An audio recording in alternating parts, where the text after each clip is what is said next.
Chapter 2561. Nolles's face sank. It seems like she still hasn't learned her lesson yet.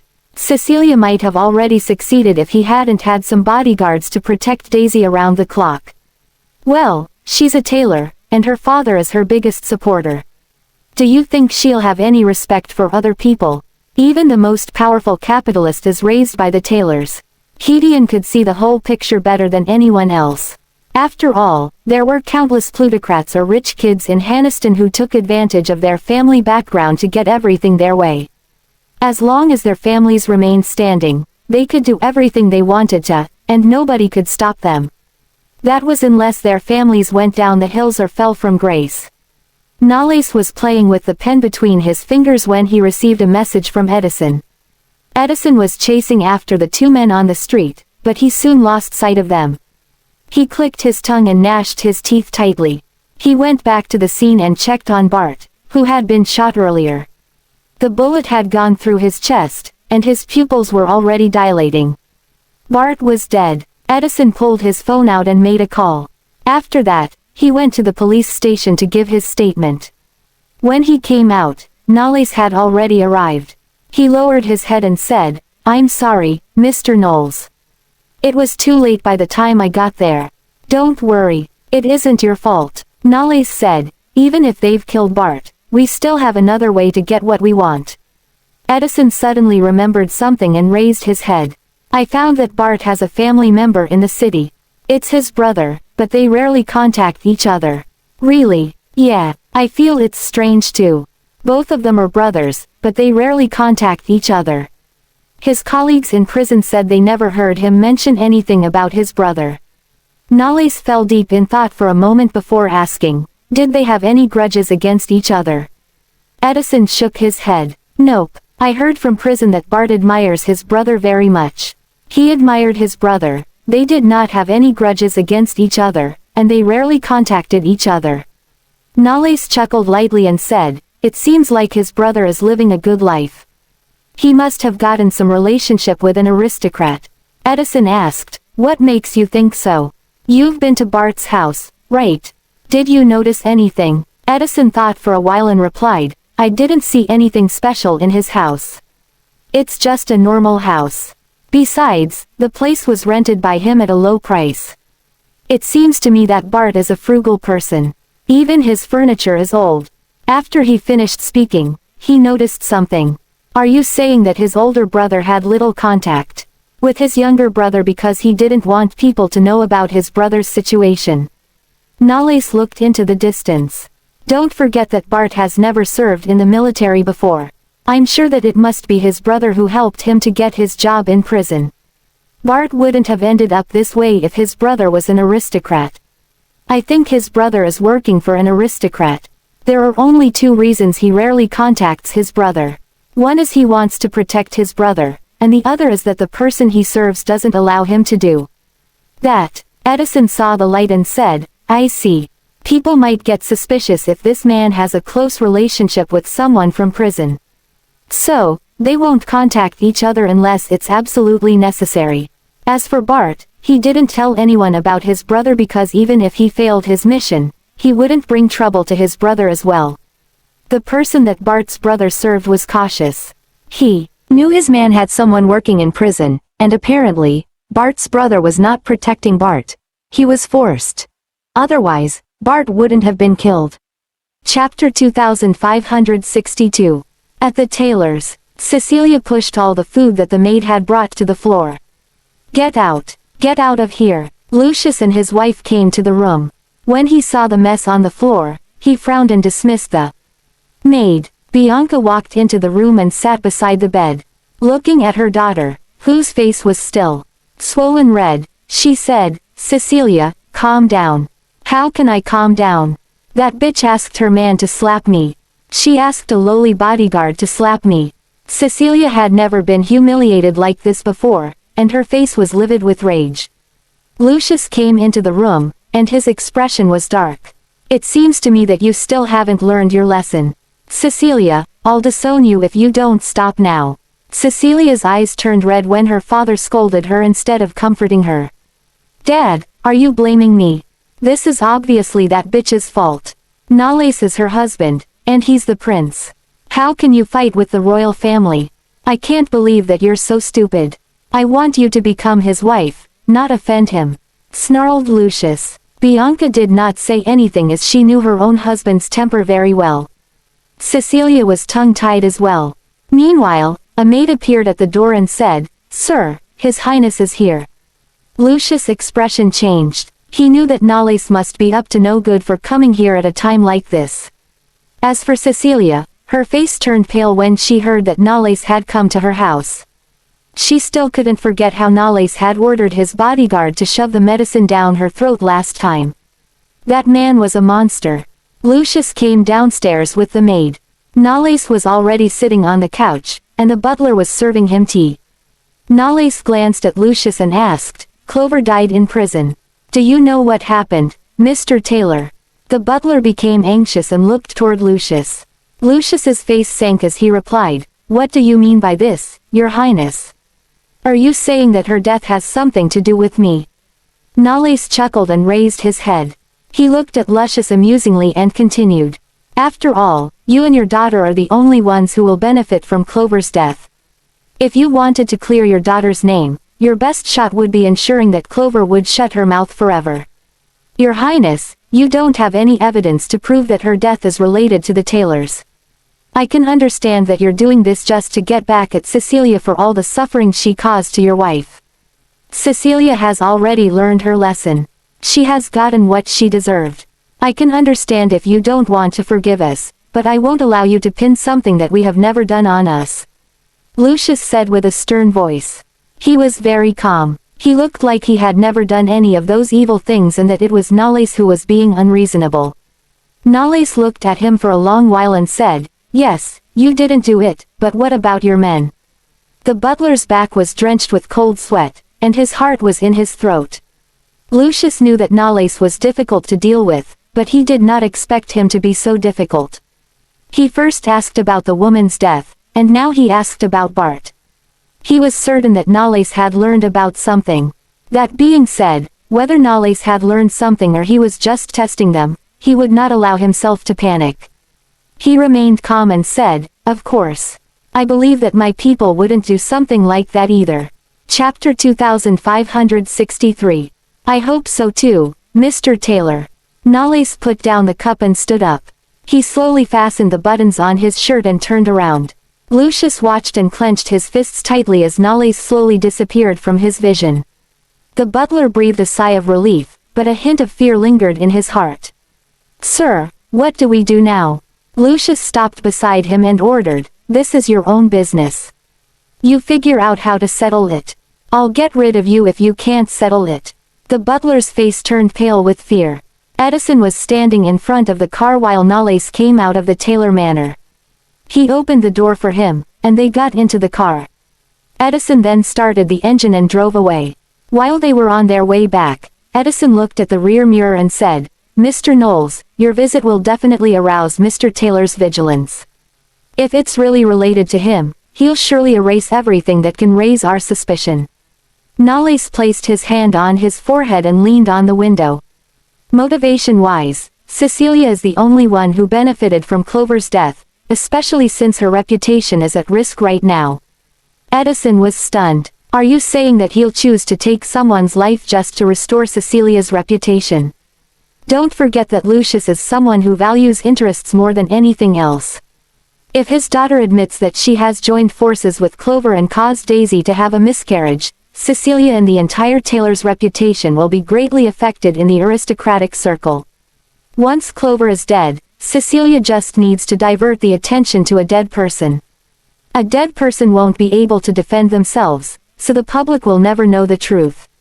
Edison frowned. "But I thought Mr. Colton had already exposed their call records." Nolles chuckled. "Everything in this world, including the truth, can be forged." Understanding soon dawned upon Edison. Given the Tailor's power and status, even a call record would not be able to do anything if they wanted to divert the public's attention to something else. Once everyone lost their interest in this matter, the Tailors could even make fake evidence. With their strong connections, they just needed to hire some ghostwriters to write something on the internet, and they would be able to twist the truth easily. Nolles squinted and said, but I do notice something interesting. What is it? Asked Edison. Something flitted across Nolles's eyes as he said, when I mentioned Bart, the butler seemed a bit nervous. He would never let any evidence slip past his eyes. The reason he had purposely mentioned Bart was to observe their reaction.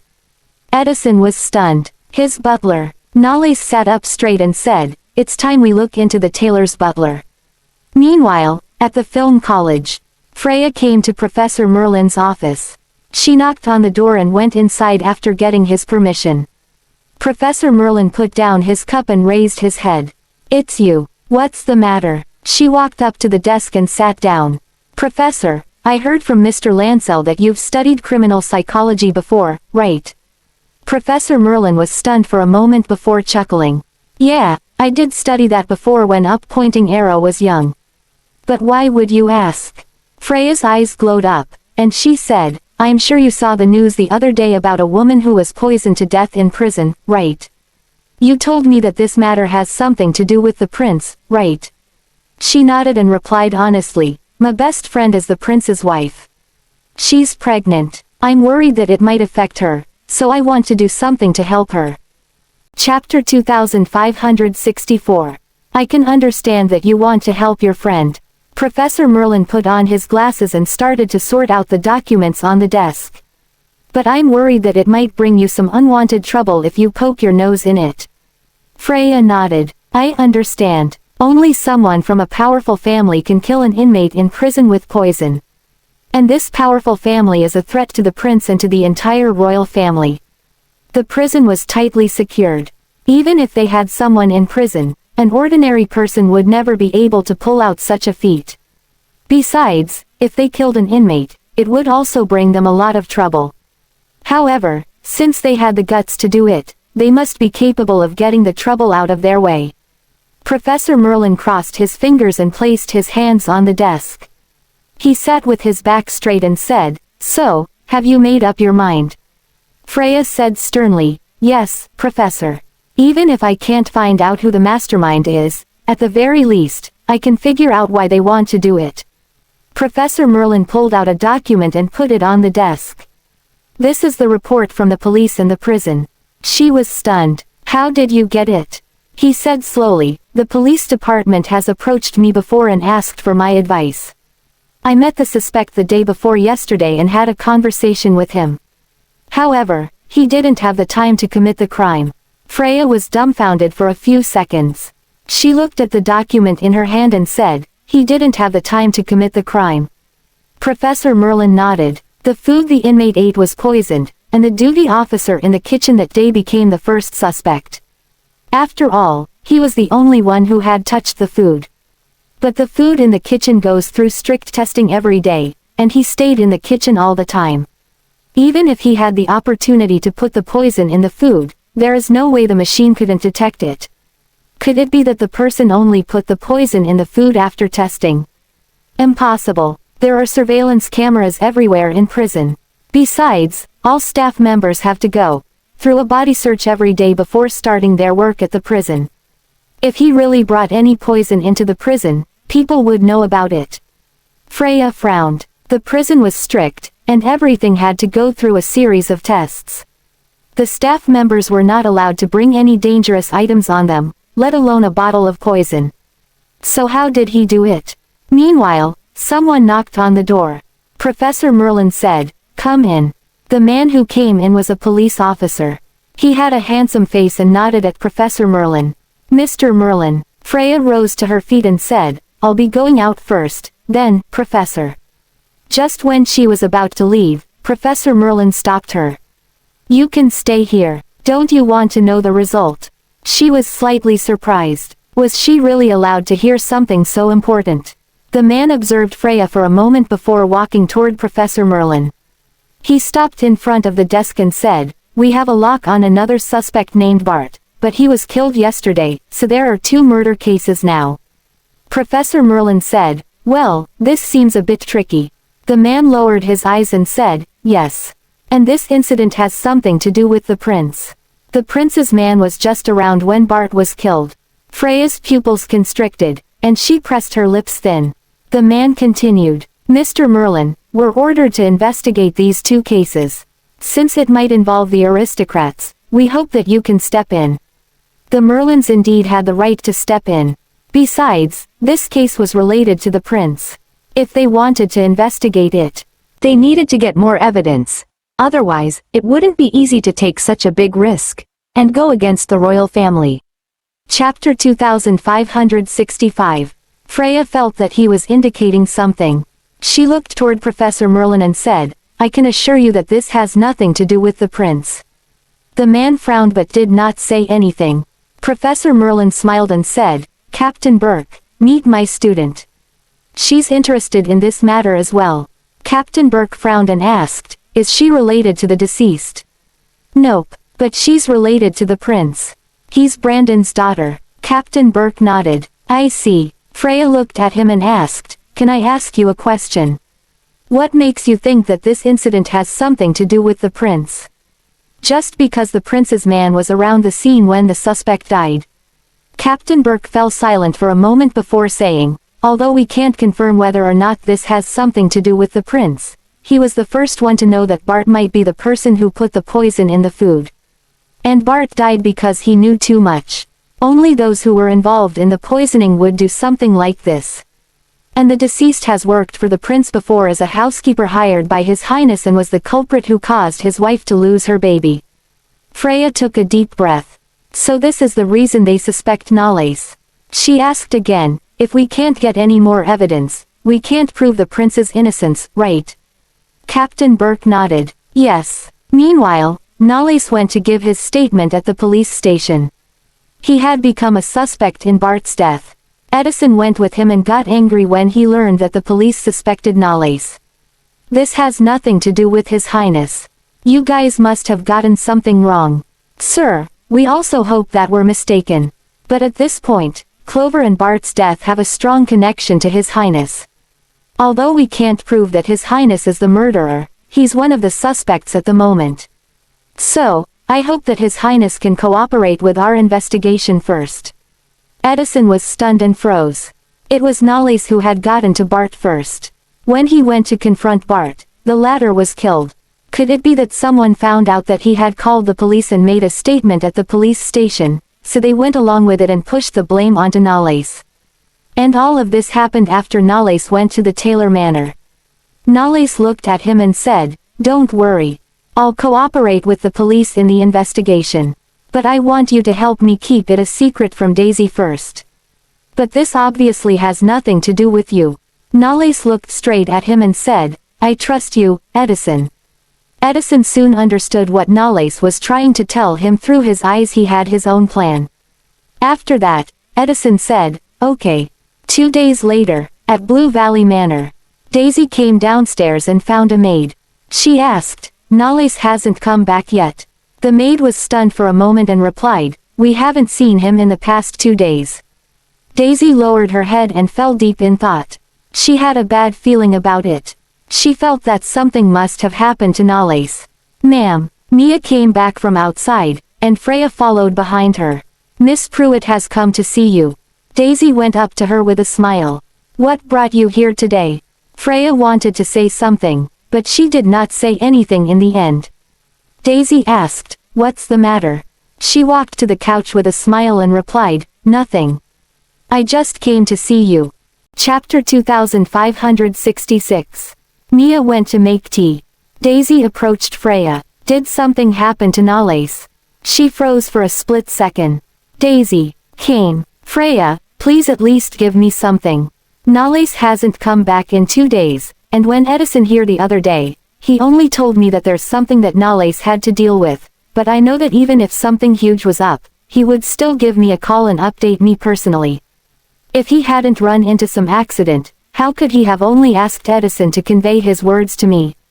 And he didn't even give me a call or send me a text message in the past 2 days. Freya knew that she could no longer hide it from her, so she lowered her head. I'm sorry, Daisy, he probably didn't want you to worry, but you should trust him. Daisy sat down. You guys don't tell me anything. How do you expect me to believe in him? Freya took a deep breath and explained the matter slowly. The police have detained Nolles for investigation. The police suspected that he was related to that woman's death and that he tried to kill the suspect, only because he was the first to find the suspect's identity before the police. However, the suspect was killed by someone else, and Edison was at the scene, and he was the one who called the police.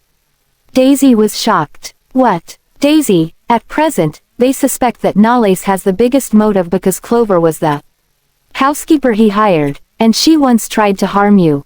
Apart from that, after she was poisoned to death, Nolles was the first person to track down the murderer, but the murderer was coincidentally killed after that. If we can't present new evidence to clear him off his suspicion, then he... Freya did not continue because the situation was already very obvious, and Daisy should understand it. Now, Daisy was silent for a moment. If we can't clear his suspicion, he'll have to take the fall for someone else, won't he? Freya pursed her lips. If Nolles is truly the target of the person behind the curtains, then the results of all the police investigations are indeed against Nolles. Daisy sank deep in thought and did not utter a single word since then. Freya covered the back of her hand. Daisy, don't worry. Nolles will definitely come up with a solution. And let's not forget about me. I'll try to help too. Daisy's eyes rolled around as her gaze was all over the place. She then forced a smile through the corner of her lips. Thank you, but I need to do one thing too, and this might clear him of suspicion. Freya was slightly taken aback. At the Tailor Manor, in the study, the butler reported everything to Lucius. After listening to his report, Lucius let off a long-lost smile. You've done well this time around. The butler replied, he's the one who forced me into doing so. Since he had gotten to where he was in his investigation, I might as well just follow suit. Although Clover's death was indeed beneficial to Miss Taylor, she was a criminal who almost caused the princess a miscarriage. Her death could also be an act of revenge. Thus, as long as I could direct the police into believing that Clover's death had something to do with Nolles, they would think that Nolles did so in order to avenge his beloved wife, and everything would eventually make sense. He's done this to himself. He's so nosy that he had to look into Clover's death, and he actually got very close to Bart and the truth and did so a lot earlier than the police. I should thank him too, as he sent someone to Bart's place to look for him on the day I got him murdered. The person who would most likely want to kill Bart should be the person who knew what Bart did, right? Lucius took a sip of tea from his cup and gave off a happy expression. Cascade this news to the media. I'll give him a taste of the fate of those people who dare to offend me. The news that Nolles was detained by the police and designated as a suspect was finally released to the media. Some media outlets even asked Queen Diana to step forward and explain the situation. However, the royal family still had not released any official statement, and Queen Diana had refused to meet any media representative. The turmoil this news had caused on the internet overshadowed Cecilia's matter. It was obvious that Nolles' news would attract even more attention. Chapter 2567. At the detention center, under Yorick's arrangement, Colton got a chance to meet Nolles. What the hell are you doing? Why did you get yourself in jail? Nolles leaned on the back of the chair and took a glance outside. Why have you come to visit me? Do you have too much free time on hand? Who would be free enough to come all the way here just to visit you? I'm asking what you want. You've got to the bottom of Daisy's affairs and found out that it has something to do with the daughter of the Tailors. At the end of the day, why would you insist on investigating the death of the housekeeper? By doing so, this bastard just dug your own grave with your own hands, didn't he? Nolles chuckled. What you did to expose the recording won't force the Tailors into compromising. Clover's death has something to do with the Tailors, but the witness is now dead, and I haven't found any other piece of evidence. If I didn't come in and lock myself here, who else would do so? Colton crossed his arms. Then what do you plan to do? He laughed again. Are you worried about me? Keep dreaming. All I want is for Daisy to stop worrying. Of course, if you were to have to spend years or even decades in prison for this crime, then I'd have no choice but to talk my sister into finding herself another husband. After all, the Goldmans will never accept a son-in-law who's been in prison. Nolles narrowed his eyes. Don't worry, I won't go to prison, but since you want to help me, then I shall ask you for another favor. Nolles, you bastard, you're quite a pro when it comes to pushing your luck, huh? Same goes for you too. So, will you help a brother out or not? Colton was at a loss for words. Not long after Colton left, Cecilia arrived at the detention center and asked to see Nolles. The police hesitated, but they gave her 10 minutes to talk to him due to her identity. Seeing Cecilia walk in, Nolles gave off a pregnant smirk. What's wrong, Miss Taylor? Have you come to ridicule me? Cecilia sat across from him. I'm here to negotiate a deal. And what's that? If you're willing to divorce your wife and marry me, I can guarantee that you'll be cleared of all suspicions. Cecilia looked extremely arrogant and full of herself. Now that he's in some deep shit, this happens to be the perfect time for me to take advantage of this situation to offer him an olive branch. So why not give him a chance? Nolles still looked as indifferent as ever. You people from the Taylors seem to be very competent when it comes to taking advantage of others. She looked a little displeased. Nolles, are you telling me that you still can't see the current big picture and the sticky situation that you're in? Even if you're the Prince of Yaramore, we're talking about a murder investigation. There's no way that you can get rid of the crime that you're being charged with right now. No one can help you, not even the Queen. After saying that, she leaned forward and approached him. I don't think you want your mother's reputation to be damaged right after her succession to the throne, right? A hint of coldness flashed across Nolles's eyes, and he lifted his gaze. Damn, he's terrifying, but he wouldn't dare to do anything here under the supervision of the police. What's more, his reputation, as the prince has been tarnished. In the eyes of the public, he's now nothing but a suspect who's gotten related to the murder. Even the royal family hasn't come forward to clear things up for him. He's just a toy that's been abandoned by the royal family. He must want my help so much now, so why should I be afraid of him? Cecilia let off a charming smile. I believe that you need me very much right now. Nolles leaned forward and propped his elbows against the table. His gaze looked very profound and gloomy.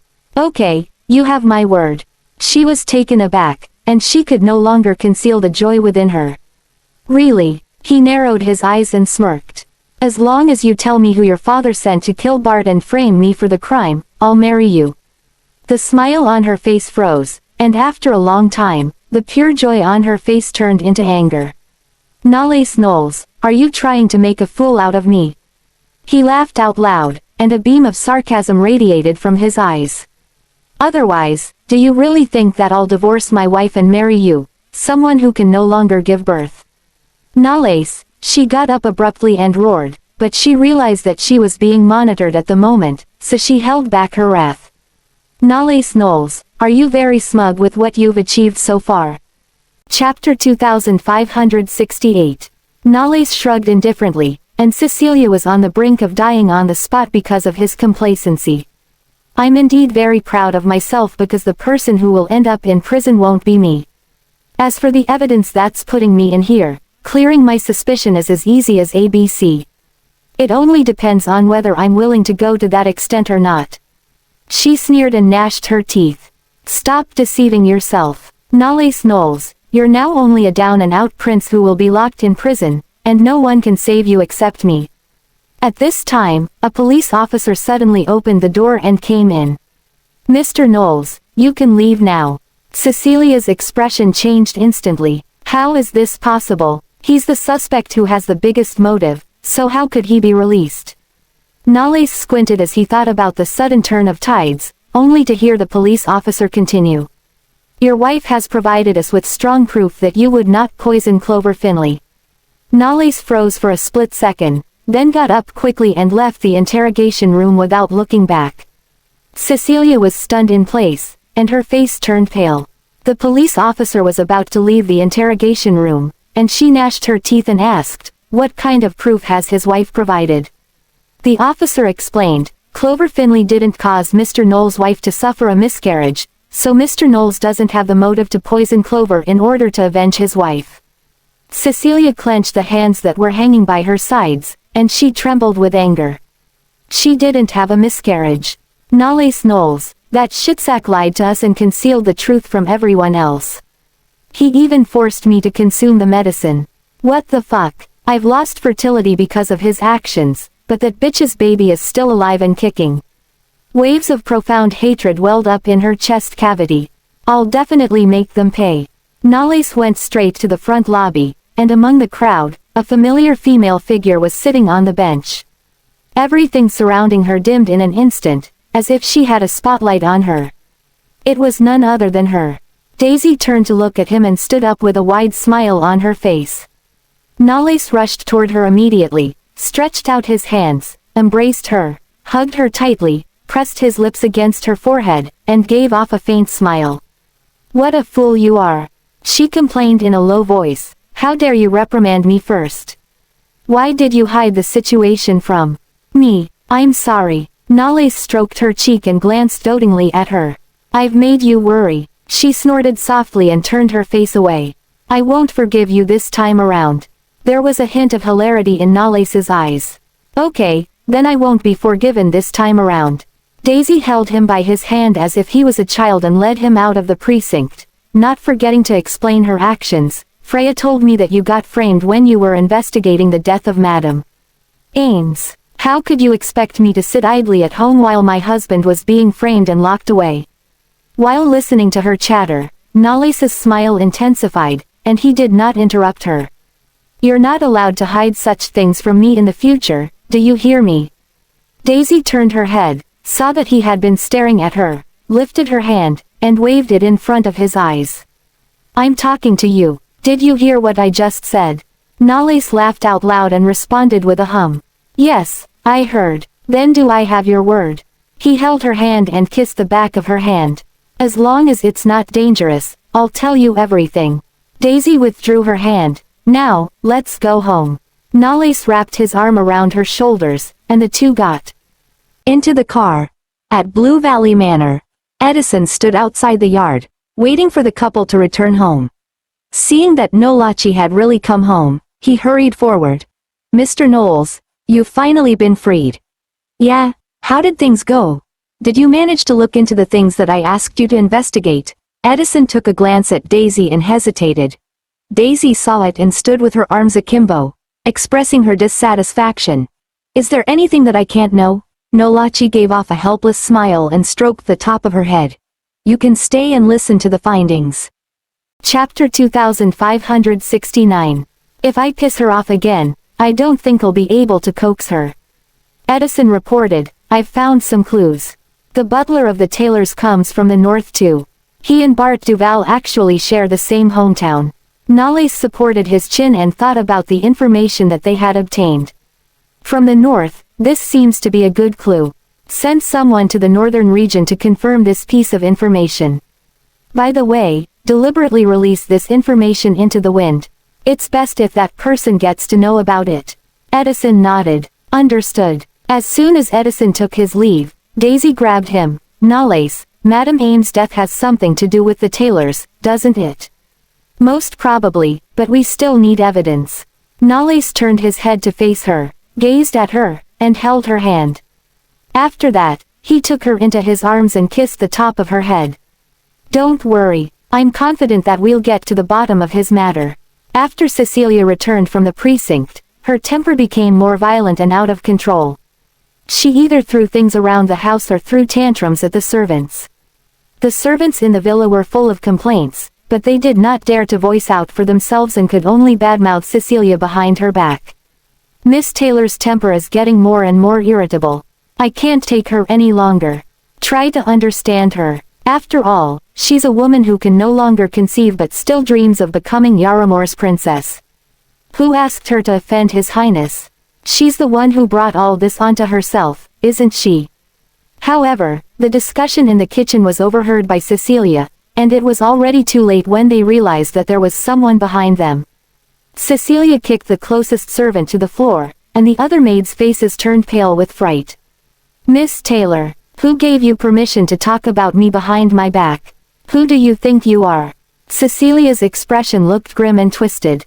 "Miss Taylor, I'm sorry. This is all our fault. We won't do so again in the future." The maids knelt and begged for mercy.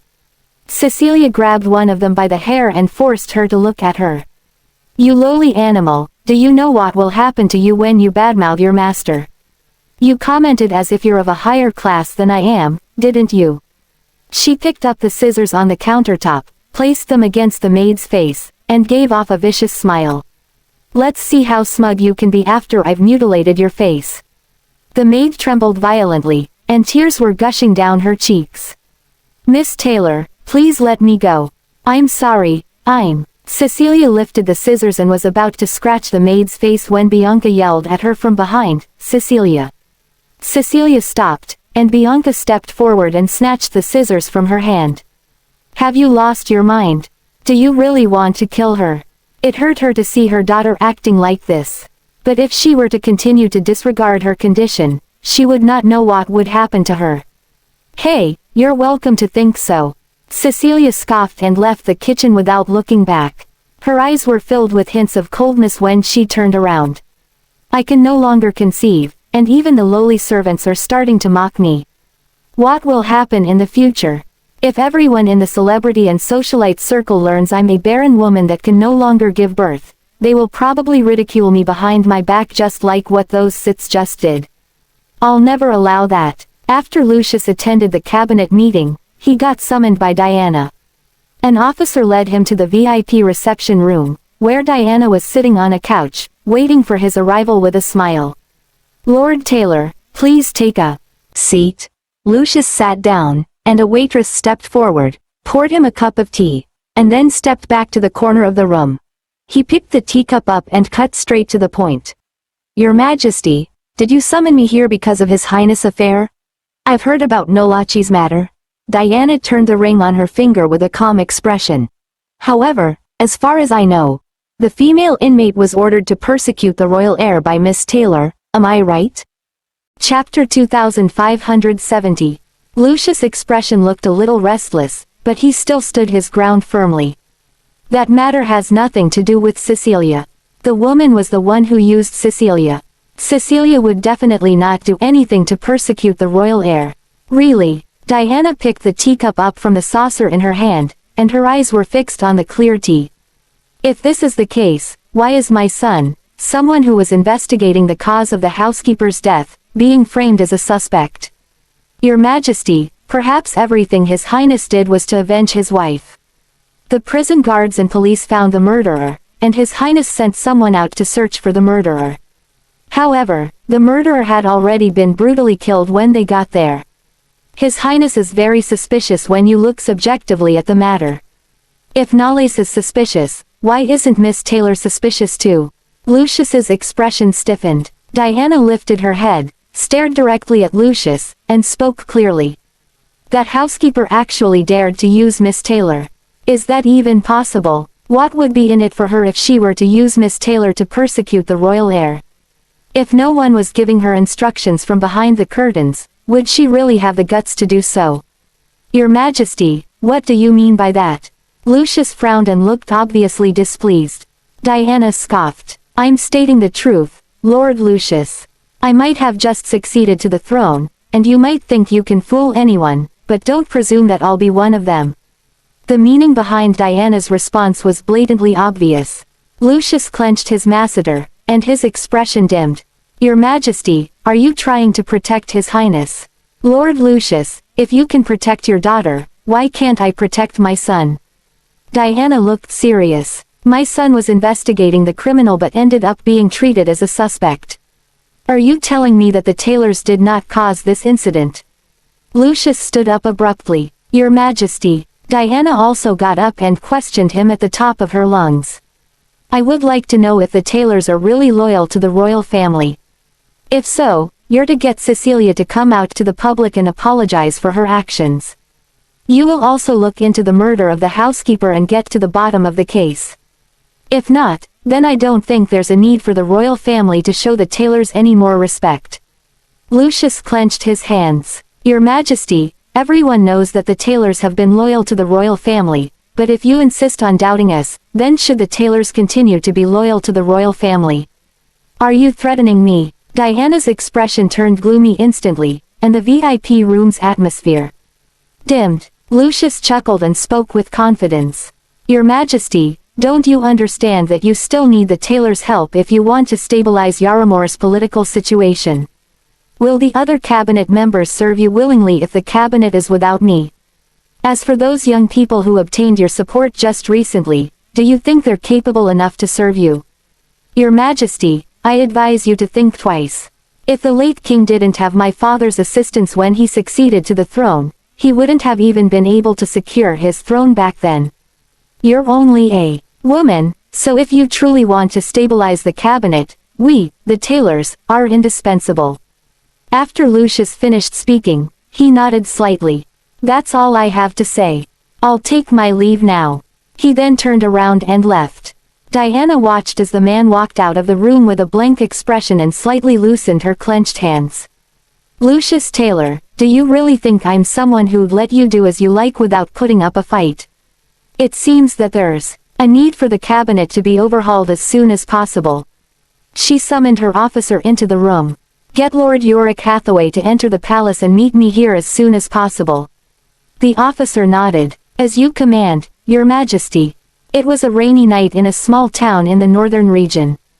Edison stood outside a house in a raincoat and knocked on the door. Not long after, an old man opened the door. The old man was taken aback when he saw a strange man standing outside of his house. May I know who? Edison nodded. I'm sorry to have to disturb you so late in the night. I'm a friend of Mr. Bart Duval, and I have a few questions for you.